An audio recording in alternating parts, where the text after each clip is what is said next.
This is ReachMD, and I am your host, Dr. Renee Allen. And with me today is Dr. Victoria Green, renowned breast cancer researcher and OBGYN clinician. Dr. Green is my mentor. She trained me at Emory University School of Medicine, where she is an associate professor in the Department of Gynecology and Obstetrics.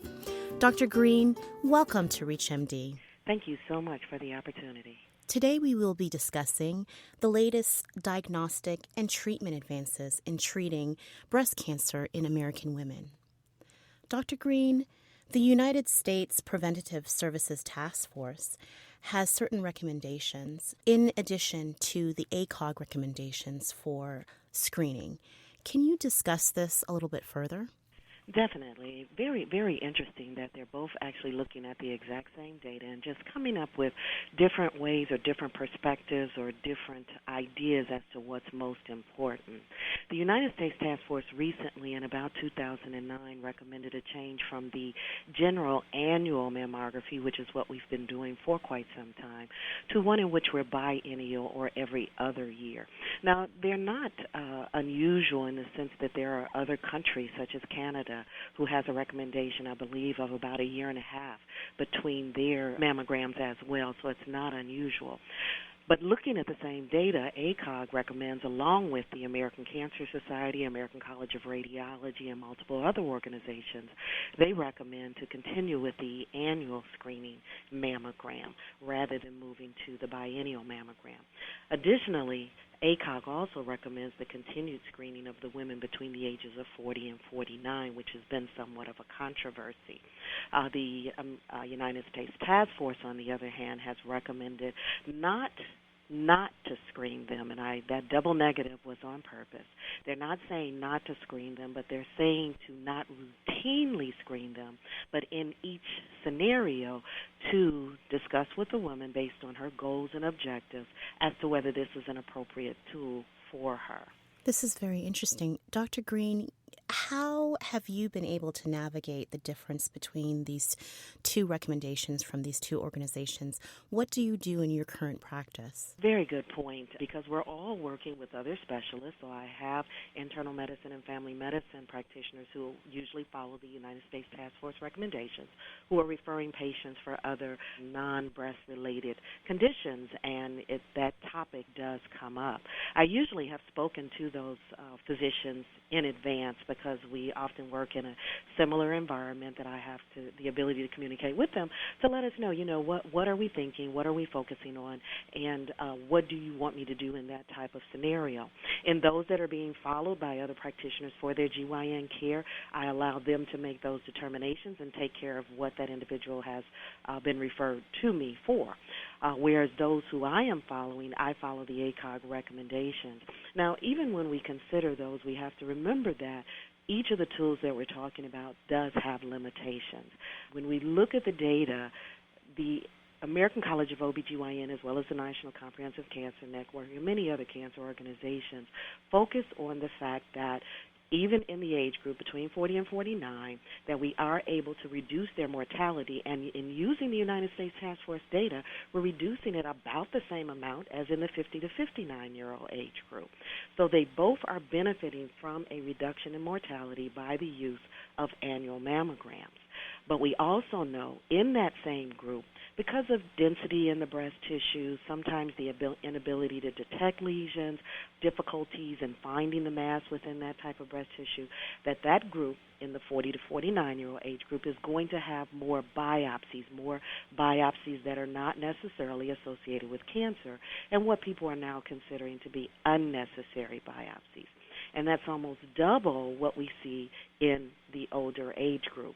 So the United States Task Force is balancing the limitations that we already have with the tool, the benefits that we have with regards to the reduction in mortality, with that concern over unnecessary biopsies.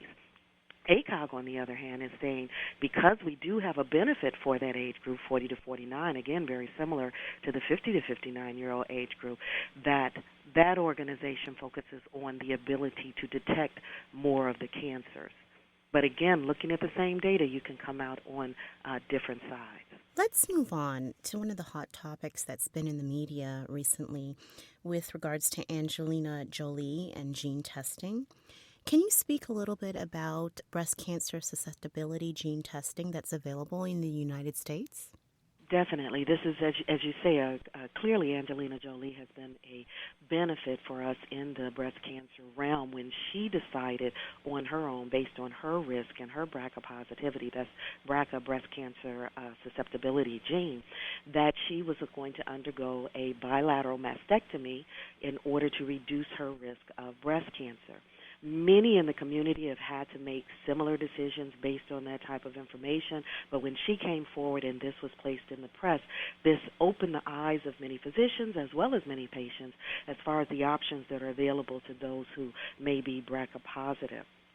It is important to realize, though, that we don't recommend testing for all women, but simply those who are at significantly increased risk based on their family history. Specifically with regards to Angelina Jolie, she had a very strong history of ovarian cancer, I believe in her mother and an aunt, if I'm not mistaken. And those are the individuals that have significantly increased risk that we recommend testing, and then that is an option that's available for them. Unfortunately, in many communities, this test may not be available because it's either often not covered by the insurance in the community or has many restrictions. Even if it is covered, it is a very expensive test. And so we want to ensure that those who are eligible have availability for it and continue to advocate for those individuals within the legislature to allow the insurances to cover it. Thank you, Dr. Green. If you are just tuning in, you are listening to ReachMD, and I am your host, Dr. Renee Allen. I am speaking with Dr. Victoria Green, renowned breast cancer researcher and OBGYN clinician. Dr. Green is currently an associate professor in the Department of Gynecology and Obstetrics at Emory University School of Medicine. Dr. Green, would you be able to discuss the differences in mortality and even diagnosis with regards to African American women versus Caucasian women? And if there is a difference, why you think there may be a difference? Very, very important question, and you are exactly right. If you look at the incidence of breast cancer, Caucasian women have a higher incidence of breast cancer or number of cases in their population versus mortality, which is greater in the African American community. And even if you look at other minorities, they are actually only about half of African American. One would think that they might be between, say, the African American rate and the Caucasian rate, and they are actually very low in other populations, including Hispanic and Asian women. And so we often look at why that might be. We know that African American women, although the incidence overall is greater in Caucasian women, those with premenopausal breast cancer or breast cancer prior to going through the menopause, that risk is greater in African American women. We know that inflammatory breast cancer, which is one of the most aggressive forms of breast cancer, is actually seen at greater numbers in African American women. Some believe, of course, that there may be a genetic component. Because we have a greater likelihood of inflammatory breast cancer in African American women, they've compared that to even the BRCA gene that we were discussing before in cancers that are seen in that population. And what we're seeing is a significant similarity between some of the genetic issues in inflammatory as well as in the BRCA positive population, and wondering if there's some genetic susceptibility or some specific biomarkers or features which may be playing a role in that higher mortality amongst African American women.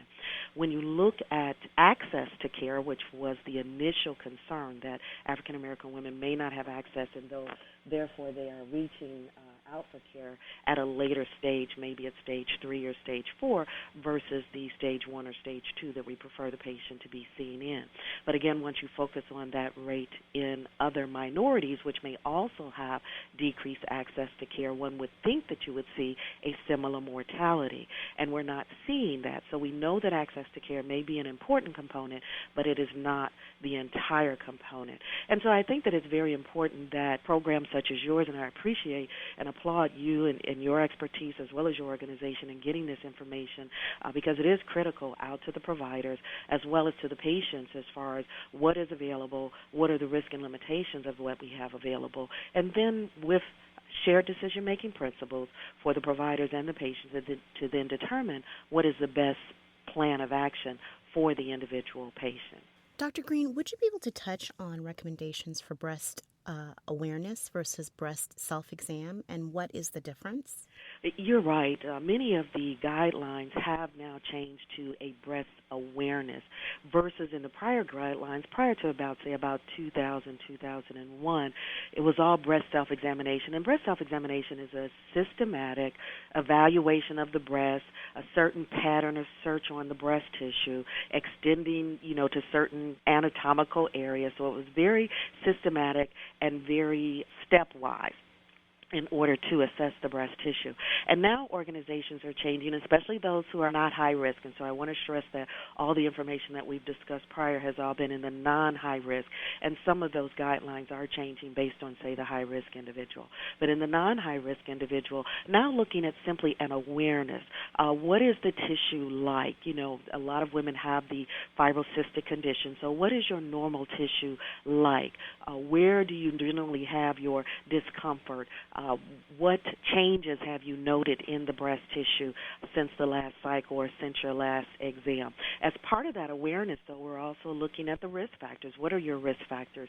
Have any additional family members been diagnosed with breast cancer since your last visit? So it's really an awareness of your risk, which is based on changes within the breast tissue and not necessarily the 7-step systematic exam that we had before. Also changes in your risk factors, additional people who may be diagnosed with breast cancer, and then also an awareness of what's available to you if any of those things had changed. So it's really just a lack of this systematic nature and more simply of an awareness, which may in certain cases, especially in our high-risk individuals, actually include an exam. ACOG specifically indicates in their awareness information that it may include for specific individuals an exam. So you asked me before, what do I do in my practice? And so what I will often, if a patient asks about an exam, I will explain what an exam is. I will explain what we're looking for. I will explain the anatomy behind the exam and how can they feel, because we have models where they can feel what normal tissue feels like, what their tissue feels like, so we can go into a very detailed assessment of what an exam entails.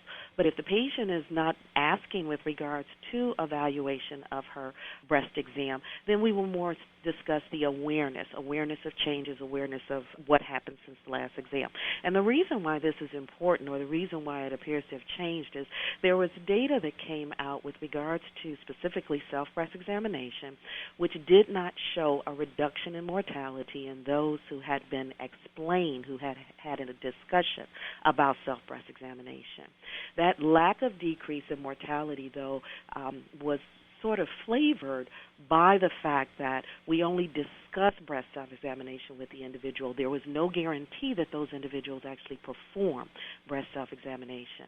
And so within that study, they specifically mentioned that we have no idea, and I believe the exact verbiage is, we don't know if an individual performed an exam systematically that we would not be able to decrease mortality. All we know is that by discussing it with an individual that we are not decreasing breast cancer mortality. And we also have to look at that data, very good numbers as well, but we also have to realize that it was performed one group in Russia, one group in Shanghai, China, which automatically has a lower risk of breast cancer and breast cancer mortality than we have in the United States. And so if we took that same study and then performed it here in the United States where we have a greater incidence of breast cancer, would we see a difference? And those are issues that we don't know. So we're using information from other populations and trying to analogize them to our current population, which is all we can do. But we have to realize that there are some limitations with that data. And also we know that by reducing the likelihood possibly of developing breast cancer, we have to remember that we have, I believe it's 2.6 million breast cancer survivors. Is there an improvement possibly in the quality of life of a breast cancer survivor? So although the study only looked at a reduction in mortality, are we possibly improving the quality of life, even for those who are possibly not dying from the breast cancer, but living with breast cancer, possibly detecting their disease at an earlier stage where they can have a reduced invasiveness of the surgery? And that's information that we just don't have. We are having newer studies that are now looking at quality of life in addition to mortality, and those are the studies that I think we need to look at. But currently, even ACOG as well as the National Comprehensive Cancer Network both focus on a breast awareness, although they indicate that breast self-examination may be helpful, especially in the high-risk group. And United States Task Force is specifically saying that based on the information, we have insufficient information to say that the breast self-examination has any benefit in reducing mortality, specifically focusing on that group. But it's interesting, even with the with the task force recommendations. In 2001, they actually said we had insufficient information for both the performance as well as teaching of breast self-examination. Whereas when they changed their recommendation in 2009, they specifically say that we don't recommend the teaching of self-breast examination because the studies didn't look at the performance of breast self-examination, only the teaching. And so when you look at the change in the guidelines, it is very specific, and no one knows at this point whether actually performing breast self-examination will reduce mortality because that's not what the study looked at. I think that everything that you just spoke on is very important information to get across to our listeners, and it's timely since October is Breast Cancer Awareness Month. Dr. Green, what is the newest in research that you see in the next 2 to 3 years with regards to breast cancer research that we should be expecting?